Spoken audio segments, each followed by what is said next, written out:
नमस्कार दोस्तों, इजी नौकरी यूट्यूब चैनल पर आप सभी दोस्तों का हार्दिक स्वागत है। दोस्तों आज हम अध्ययन करेंगे biography of Vladimir Putin. Stalin के बाद एक सर्वश्रेष्ठ नेता रूस का, जिसने रूस की दिशा और दशा बदली और दुनिया में जो रूस ने यूएसएसआर खत्म होने के बाद जो ग्लोरी खोई थी उसे वापस लाने का कार्य किया।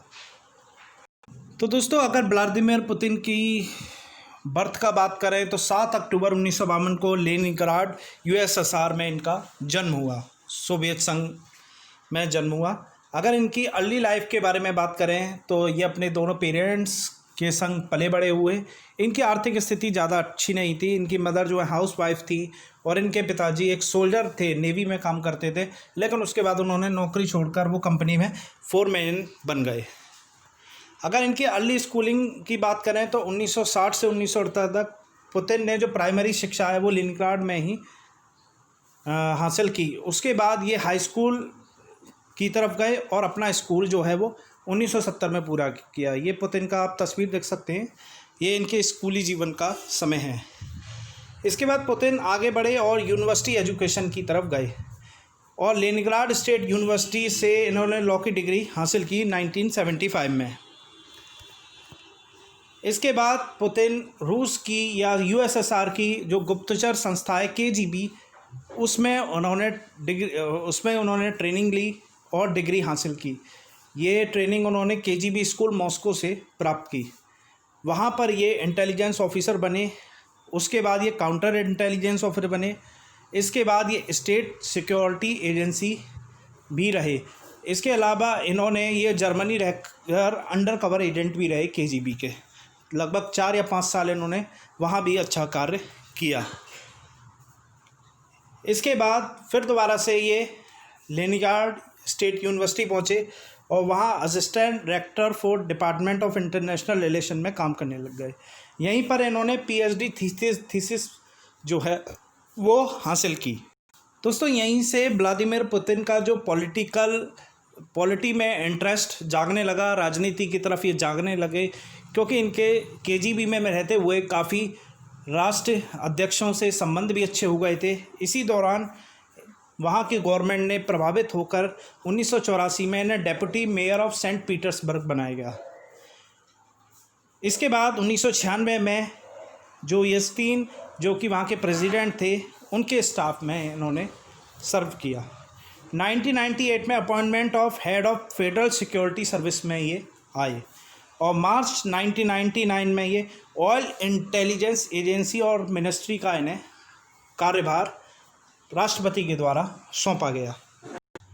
तो दोस्तों अगर हम मुख्य रूप से अगर इनका पॉलिटिकल जो कैरियर है वो अगर माने तो वो 1999 का समय था, जब इन्हें रशियन फेडरेशन का प्राइम मिनिस्टर नियुक्त किया गया।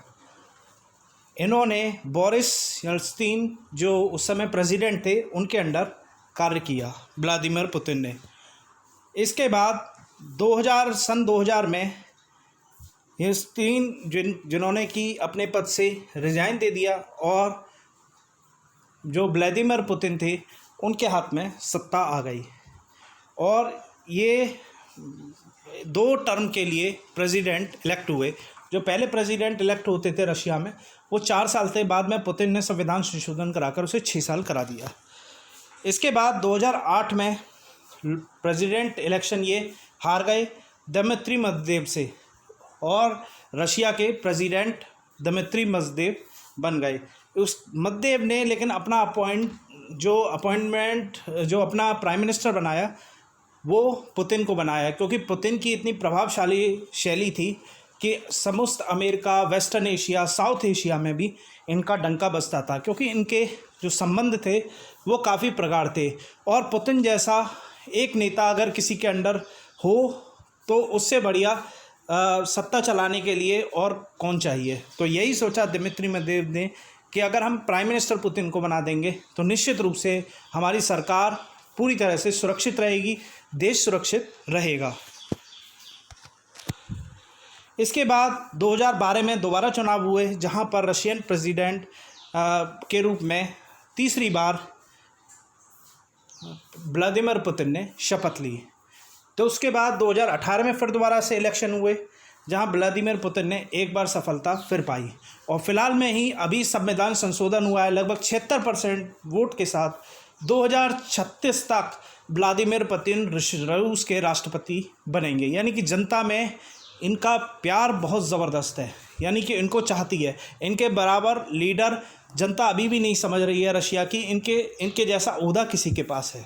तो एक बहुत पावरफुल लीडर के रूप में व्लादिमीर पुतिन निकल कर आए।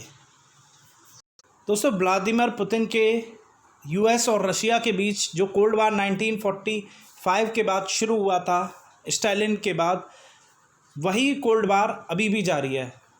लोग ये भी मानते हैं कि व्लादिमीर पुतिन रूस के स्टालिन हैं, जो यूएस की आंख में आंख डालकर बात करते हैं, यूएस की आधिपत्य बिल्कुल नहीं स्वीकार करते हैं। और 2014 में तीसरी बार जब ये सत्ता में आए तो उसके बाद एक ट्रीटी जो है वो रूस के साथ यूएस की हुई, जिसमें कि नो लॉन्गर एनिमी, वो एक दूसरे को यूएस और रशिया एनिमी नहीं मानेंगे। ओबामा ने एक कम्युनिकेशन रशिया के साथ पॉलिसी वर्किंग टुगेदर की रखी और एक स्ट्रेटेजिक आर्म रिडक्शन ट्रीटी, यानी कि दोनों हथियारों को बिल्कुल संतुलन में रखेंगे, यानी कि उनका उपयोग नहीं करेंगे, इस तरह की ट्रीटी हुई। इसके बाद 2016 में जब प्रेसिडेंशियल इलेक्शन रूस में अमेरिका में हुआ तो ये भी माना जाता है कि ओबामा ने डोनाल्ड ट्रंप को पद तक पहुंचने में काफ़ी हेल्प करी, क्योंकि डेमोक्रेटिक पार्टी यूएस की ये कहती है कि कहीं ना कहीं व्लादिमीर पुतिन की डोनाल्ड ट्रंप को इस पद पर पहुंचाने में बहुत अहम भूमिका थी। तो दोस्तों, व्लादिमीर पुतिन की जो फॉरेन पॉलिसी है वो भी अलग तरह की थी। इन्होंने अपने ईस्ट में फार ईस्ट में इकोनॉमिक इनिशिएटिव ली, जिसमें साउथ कोरिया जो कि अमेरिका को प्रतिनिधित्व करता है एक तरह से, इन्होंने नॉर्थ कोरिया में अपना प्रतिनिधित्व दिया, यानी कि उसकी हेल्प करी। चाइना को हेल्प करी जो यूएस से अगेंस्ट थे। इसके अलावा ऐसे देशों से भी इन्होंने संबंध प्रगाढ़ किए जो इनसे हथियार खरीदे, जैसे भारत एक बहुत बड़ा इनका हथियारों का बहुत बड़ा खरीदार है और लगातार डिफेंस डील रूस और भारत की होती रहती हैं, क्योंकि यूएस भी भारत से रूस डील करता है, तो एक कॉमन पार्टनर है, स्ट्रेटेजिक पार्टनर है। इसके अलावा G20 की समिट 2013 में इनके ही शासनकाल में हुई। इसके अलावा अपने नेशन की सॉल्वेंटी और वैरायटी ऑफ वैल्यूज़ को इन्होंने समझा और दुनिया तक पहुंचाया। यूएस की जो फॉरेन पॉलिसी थी उसके अगेंस्ट इन्होंने एशिया पैसिफिक रीजन में भी अपना पैर पसारने शुरू कर दिए। इसके अलावा ईरान में न्यूक्लियर गोल प्राप्त कराने में रूस का बड़ा योगदान रहा। सीरिया को आर्म्स पहुंचाना या प्रो इजरायली पॉलिसी भी इन्होंने छेड़ी, जिससे कि अन्य देश रूस का लोहा मान सकें।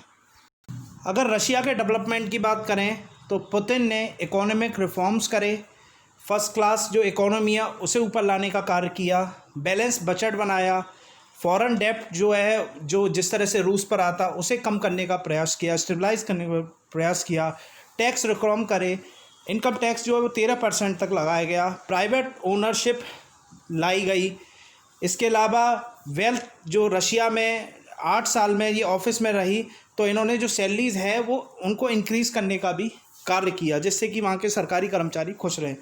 पेंशन और पब्लिक सेक्टर में भी इन्होंने सैलरी देने का कार्य किया और रशियन पीपल इसीलिए खुश है कि वहाँ पब्लिक को बहुत सारी सुविधाएं व्लादिमीर पुतिन के जो अंडर काफ़ी मिली। तो दोस्तों, जितने भी बायोग्राफी का हमने व्लादिमीर पुतिन का अध्ययन किया उसमें व्लादिमीर पुतिन किस तरह से अपॉइंट हुए, किस तरह से उन्होंने फॉरेन पॉलिसी डेवलप करी, किस तरह से उन्होंने अपने जो अगेंस्ट हैं उनकी पहचान करी, किस तरह से उन्होंने अन्य देशों के संबंध प्रगाढ़ किए, किस तरह से उन्होंने डिफेंस डील करी, किस तरह से अपने आप को पावरफुल बनाया।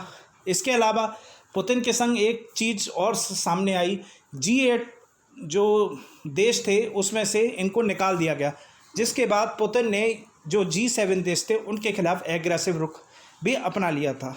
तो पुतिन ने अपनी फॉरेन पॉलिसी के साथ अपने आप को स्टेबलाइज़ किया, रूस की जनता के सामने स्टेबलाइज़ किया, रूस को स्टेबल किया और पुराने जो रूस की जो ताकत थी उसका उदय हुआ। तो एक पावरफुल प्रेसिडेंट की निश्चित रूप से बायोग्राफी आपको पसंद आई होगी। अगले वीडियो के साथ एक बार फिर मुलाकात करेंगे। बहुत बहुत धन्यवाद।